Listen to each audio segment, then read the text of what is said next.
présent, vous êtes invités.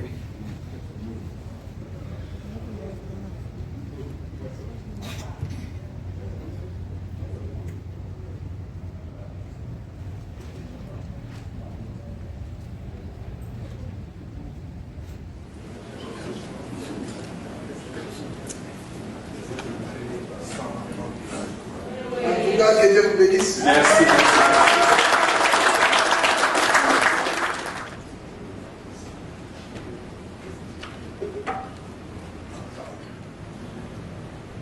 Tout le monde, tout être vivant a un handicap quelque part. Moi aussi j'ai mon handicap. Des handicaps qui sont exprimés et des handicaps non exprimés. Et chacun de nous souffre de quelque chose. De frustration, de rejet. Il y a beaucoup de sentiments, vous savez, dans le milieu placé. Donc il y a toujours un handicap. On a toujours besoin de support, on a toujours besoin de l'accompagnement, de la compréhension des autres. Quand on n'est pas compris, on tombe dans une maladie. Quand on n'est pas compris, on est frustré, on est renfermé. Et ça impacte même votre épanouissement dans la société.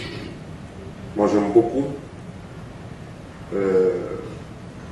nos compatriotes qui sont dans cet état, le professeur l'a dit, c'est un problème de glycémie, le problème de diabète. Et ça, ce n'est qu'un versant. Il doit être un sens de sensibilisation pour nous tous qui sommes ici, pour considérer l'autre comme son semblable, peu importe sa couleur de la peau, peu importe ce qu'il est. Ce qui m'amène donc à aller à l'essentiel, c'est de baptiser.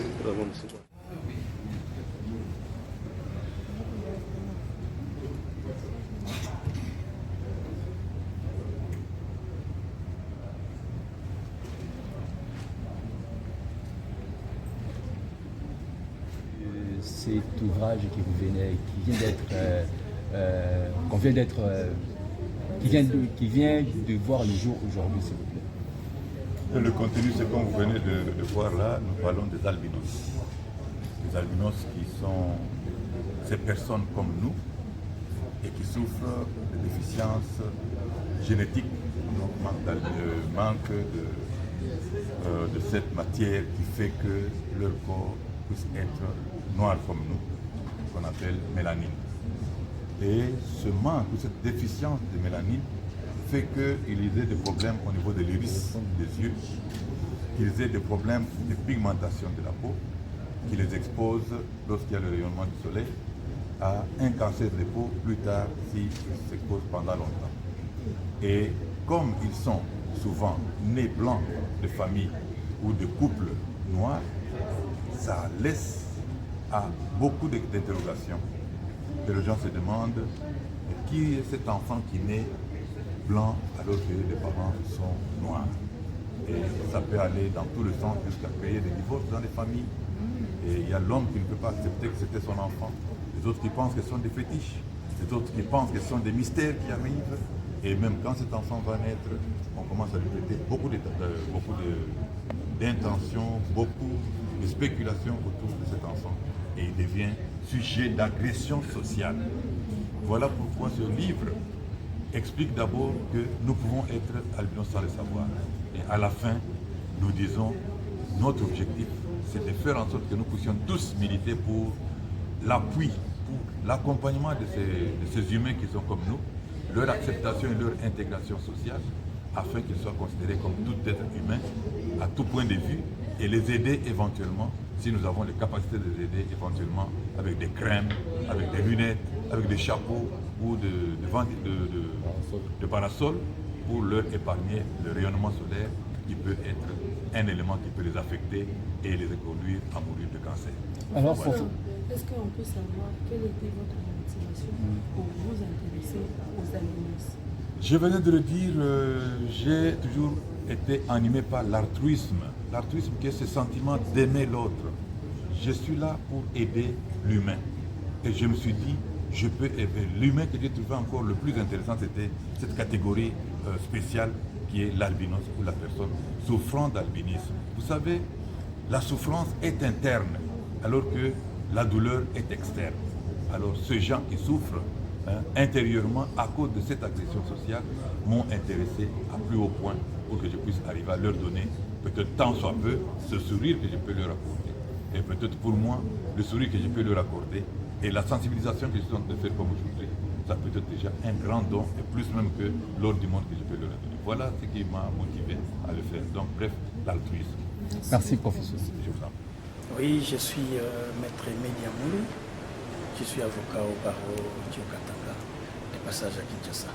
Maître, qu'est-ce qui justifie tout d'abord votre présence ici à cette cérémonie à l'hôtel du Fleuve? Ce qui justifie ma présence, je me suis déplacé pour participer au vernissage de l'ouvrage du professeur Augustin Mamba. Et avec l'invitation m'envoyée, les titres de l'ouvrage m'a tellement beaucoup marqué.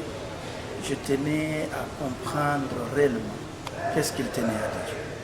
Et en étant dans la salle, avec tout ce qui était comme intervention des éminents professeurs, et j'ai compris que l'ouvrage nous amenait à être des hommes de cœur par rapport à cette pigmentation que nos frères, c'est d'autres qui sont considérés par certains qui ne comprennent pas, que non, ils ne sont pas égaux à nous-mêmes, ils ne sont pas égaux que les autres, ils ne sont pas de la même façon, ils ne sont pas du même niveau que nous. Or, à travers les écrits de l'auteur, et nous venons de comprendre que c'est un éveil, c'est une interpellation pour que nous puissions comprendre réellement que non, l'albinisme, c'est un handicap que les scientifiques déterminent, mais dans le sens des raisonnements, nous sommes tous au même niveau, nous raisonnons de la même manière et nous sommes tous des êtres humains. Merci, maître. Merci beaucoup. Parce qu'on passe aux albinos aujourd'hui par rapport à cet ouvrage du journal L'Homme. Merci beaucoup. C'est un ouvrage que nous souhaitons que ça puisse atteindre la plupart des familles. Parce que dans nos familles africaines, nous avons toujours des enfants albinos. Ces enfants sont stigmatisés. Ils sont mal aimés, maltraités, ils ne sont pas pris en considération. Or, ce sont des personnes comme nous. Peut-être qu'ils ont des problèmes de peau, des problèmes des yeux, des faiblesses au niveau des yeux, mais c'est des enfants, la plupart sont intelligents.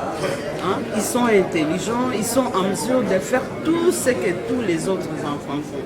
Il y a seulement ces stigmates de peau qui fait que la plupart abandonnent leur course dans la vie, la plupart s'abandonnent eux-mêmes, mais nous disons, avec l'encadrement des parents, de la société, ces enfants peuvent être acceptés dans la société, ils peuvent travailler plus que tous les autres enfants, comme on l'a dit.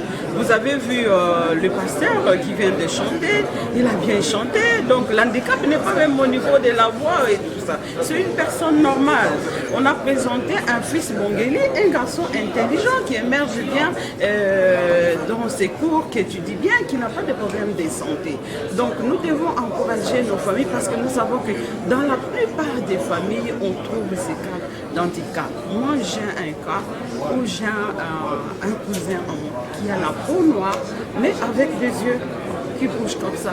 Mais c'est un garçon qui doit être accepté par tout le monde, encouragé par tout le monde.